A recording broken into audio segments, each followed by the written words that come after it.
গতকাল ঢাকার international crimes ট্রাইব্যুনালের ভরা এজলাসে যখন বাংলাদেশের প্রাক্তন প্রধানমন্ত্রী শেখ হাসিনার ফাঁসির দণ্ড দেওয়া হলো, গোটা ঘর তখন করতালিতে মুখরিত এবং এই করতালি তখন গোটা বাংলাদেশের 64 জেলায় কোনায় কোনায় পৌঁছে যায়।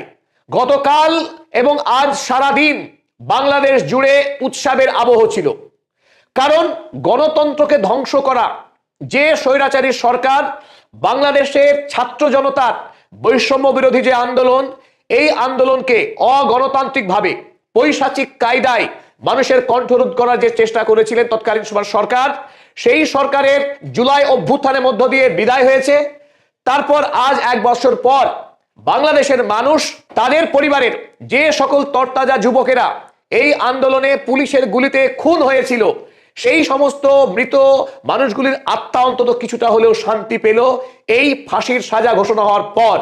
কিন্তু এই সাজা ঘোষণা বাংলাদেশের মানুষকে পুরোপুরি আশ্বস্ত করতে পারেনি।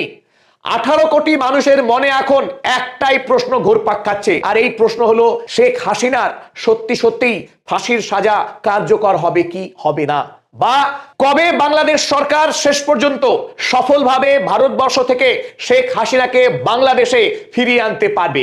এই দাবি আজ বাংলাদেশের সাধারণ মানুষের মনে ঘুরপাক খাচ্ছে, যদিও এই বিষয়টি আন্তর্জাতিক আইনের আওতাধীন।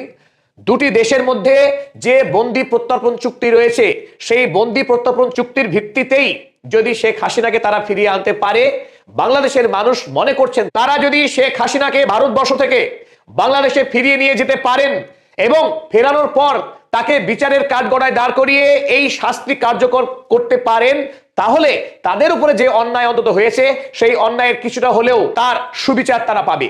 আজকের এই ভিডিওতে আমরা আলোচনা করব ভারত এবং বাংলাদেশের মধ্যে 2013 সালে বন্দি প্রত্যর্পণের যে চুক্তি স্বাক্ষরিত হয়েছিল তৎকালীন হাসিনা সরকার এবং ভারতবর্ষের মনমোহন সরকারের মধ্যে, আর এই আইনের বলেই কেবলমাত্র বাংলাদেশ শেখ হাসিনাকে তাদের দেশে ফেরত পেতে পারে।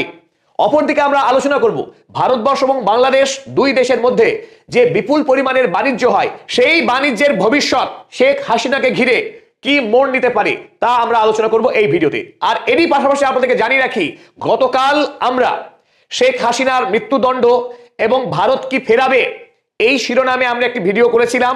আপনাদের যারা উৎসাহী দর্শক মন্ডলী, তাদেরকে অনুরোধ করব আমাদের পদাতিক চ্যানেলের পেজে গিয়ে আপনারা এই ভিডিওটি দেখতে পারেন।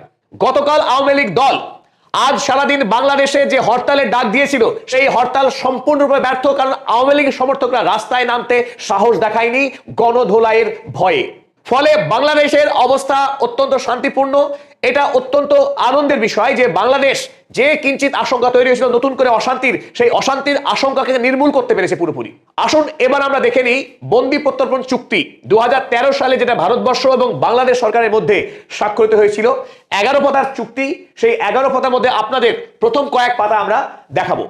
আমরা প্রথমেই দেখে নেব যে 1 নম্বর যে আর্টিকেল, এই 1 নম্বর আর্টিকেল মোতাবেক এই স্বাক্ষরকারী দুই দেশ অর্থাৎ ভারত এবং বাংলাদেশের যদি কোনো অপরাধী অপর দেশে গা ঢাকা দেয় এবং তার নামে যদি এই চুক্তি স্বাক্ষরকারী দেশে যে কোনো দেশে যদি মামলা থাকে এবং সেই মামলার গুরুত্ব বিচার করে তার যদি 1 বছরেরও যদি কারাদণ্ড হওয়ার সম্ভাবনা থাকে, সেই অপরাধীকে অপর দেশে ফেরাতে বাধ্য। এমনকি তার বিচার ব্যবস্থা চলুক বা বিচার ব্যবস্থা সম্পন্ন হোক, এই যে কোনো পরিস্থিতিতেই অপর দেশ সেই অপরাধীকে ফেরাতে আইনগতভাবে এই চুক্তি মোতাবেক বাধ্য। এইখানে আমরা বলতে পারি যে শেখ হাসিনাকে যেহেতু ভারতবর্ষ এবং বাংলাদেশ উভয় দেশই তারা আইন করে তারা স্বাক্ষর করেছে যে তারা তাদের নিজেদের দেশের কোনো অপরাধী যদি প্রতিবেশী রাষ্ট্রে স্বাক্ষর করে রাষ্ট্রে যদি গা ঢাকা দেয়, আইনি স্বার্থে অপরাধীর বিচার করার স্বার্থে এই দুটি দেশ তারা বন্দীকে পরস্পর বিনিময় করবে। তো শেখ হাসিনার সময় যে চুক্তি হয়েছিল সেই চুক্তি মোতাবেকই আজ শেখ হাসিনাকে বাংলাদেশে ফেরত পাঠানো উচিত ভারতবর্ষের। কিন্তু এই আইনের 6 নম্বর অনুচ্ছেদে একটি কথা খুব স্পষ্ট করে লেখা আছে, আমরা ওখানে রেড মার্কিং করে রেখেছি, যে extradition may be refused if the offence of which it is requested is an offence of a political character. অর্থাৎ যে অপরাধীকে চুক্তি স্বাক্ষরকারী অপর দেশ থেকে নিজের দেশে ফেরাতে আহ্বান করা হচ্ছে, সেই অপরাধী যদি কোনো রাজনৈতিক মামলার অপরাধী হন, সেই ক্ষেত্রে চুক্তি স্বাক্ষরকারী দেশ না ফেরাতে পারেন বা তার ফেরাতে অস্বীকার করতে পারে, তার আইনি বৈধতা রইল।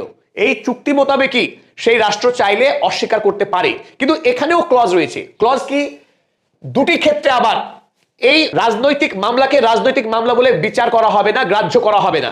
যদি অপরাধী মার্ডার কিংবা হোমিসাইডে অভিযুক্ত হন, একজন ব্যক্তিকে খুন বা একাধিক ব্যক্তিকে খুনের দায়ে যদি অভিযুক্ত হন অপরাধী, সেই ক্ষেত্রে চুক্তি স্বাক্ষরকারী অপর দেশ অপরাধীকে তার নিজের দেশে ফেরাতে আইনগতভাবে বাধ্য।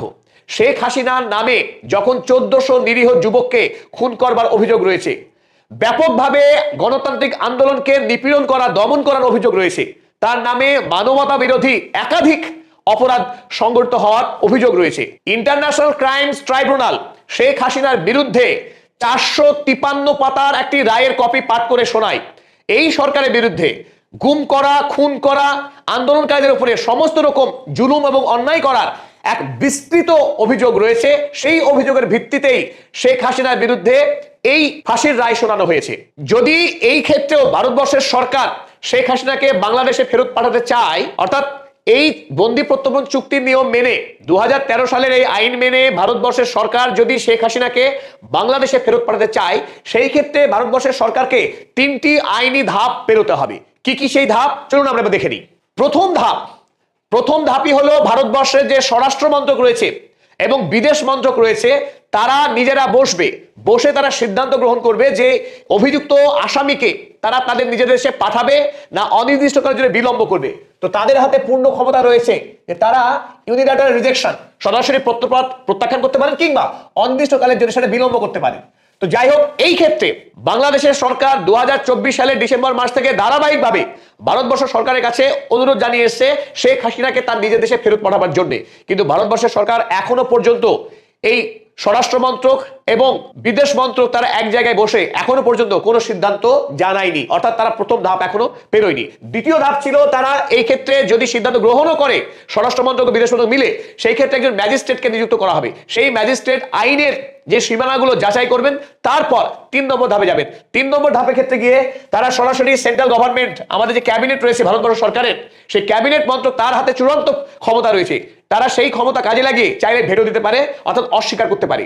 এই ক্ষেত্রে আমরা একটু স্মরণ করব, ভারতবর্ষ সরকারের সঙ্গে বাংলাদেশের মুজিব পরিবারের সঙ্গে এক দীর্ঘদিনের সখ্যতা রয়েছে। 1971 সালের মুক্তিযুদ্ধে ভারতবর্ষের ইন্দিরা গান্ধী সরকার বিপুল পরিমাণে বাংলাদেশকে সহায়তা করেছিল এবং সেই সখ্যতা হাসিনা সরকারের পতন পর্যন্ত দারুণভাবে বিদ্যমান ছিল। তাই বন্ধুত্বের খাতিরে এবং রাষ্ট্রীয় সেই দায়ের ক্ষেত্রে ভারতবর্ষের সরকার শেখ হাসিনাকে বাংলাদেশে ফেরাতে অস্বীকার করতে পারে আইনগতভাবে। কিন্তু এই ক্ষেত্রে ভারতবর্ষের জন্য আরো একটি বড় বিপদ রয়েছে। সেই বিপদ নিশ্চিতভাবেই বাণিজ্যিক বিপদ। কারণ বাংলাদেশ যে 18 কোটি মানুষ, এই বিপুল বড় বাজার ভারতবর্ষের জন্য সবচাইতে একটা লাভের জায়গা। কারণ ভারতবর্ষের অধিকাংশ কোম্পানি বাংলাদেশে ব্যবসা করে বিপুল পরিমাণে মুনাফা লাভ করে। অপরদিকে ভারত এবং বাংলাদেশ এই দুটি প্রতিবেশী রাষ্ট্র নিজেদের মধ্যে সবচাইতে বড় সীমানা শেয়ার করে, 2216 কিলোমিটার বিস্তৃত সীমানা। অতএব ভারত এবং বাংলাদেশ দুটি রাষ্ট্রই একে অপরের উপরে বাণিজ্যিক দিক থেকে, সাংস্কৃতিক দিক থেকে দারুণভাবে নির্ভরশীল। ইতিহাস তো রইলই কয়েক হাজার বছরের। তো সুতরাং এখন যেটা দেখার বিষয়, ভারতবর্ষের সরকার শেখ হাসিনাকে প্রত্যর্পণের বিষয়টি অত্যন্ত সেনজিটিভ, সেটা কিভাবে ডিল করে। কারণ একদিকে একজন মানুষের প্রাণ, অন্যদিকে ভারতবর্ষের সঙ্গে বাংলাদেশের যে কোটি কোটি টাকার ব্যবসা, এই দুটোকে ঠিক কিভাবে ভারতবর্ষের সরকার হ্যান্ডেল করে এখন সেটাই দেখার। চলুন আমরা দেখি এই দুটি দেশের মধ্যে কি পরিমাণ ব্যবসা বর্তমানে হয় বা যেটা হতো 2023-24 অর্থবর্ষে। 2023-24 অর্থবর্ষে ভারতবর্ষ বাংলাদেশকে এক্সপোর্ট করে 9,80,590 কোটি টাকার মোট জিনিসপত্র। অপরদিকে বাংলাদেশ থেকে ভারত আমদানি করে প্রায় 1,29,239 কোটি টাকার মোট জিনিসপত্র। এই ক্ষেত্রে ভারতবর্ষের উদ্বৃত্ত যে ব্যবসা হয় বাংলাদেশের সঙ্গে, তার পরিমাণ 8,51,351 কোটি। বিপুল অঙ্কের টাকা ভারতবর্ষ বাণিজ্যিক উদ্বৃত্ত হয় বাংলাদেশের সঙ্গে। দক্ষিণ এশিয়ার মধ্যে বাংলাদেশই ভারতবর্ষের সবচাইতে বড় বাজার। এখানে ভারতবর্ষের সমস্ত বড় কোম্পানিগুলো প্রায় বাংলাদেশে তাদের ব্যবসা করে রমরমি। অর্থাৎ বর্তমান ভারতবর্ষের সরকারের শেখ হাসিনাকে প্রত্যর্পণের বিষয়ে কি সিদ্ধান্ত গ্রহণ করে, তার উপরে এই দুই দেশের বাণিজ্যিক সম্পর্ক এবং কূটনৈতিক সম্পর্ক অনেকখানি নির্ভর করবে।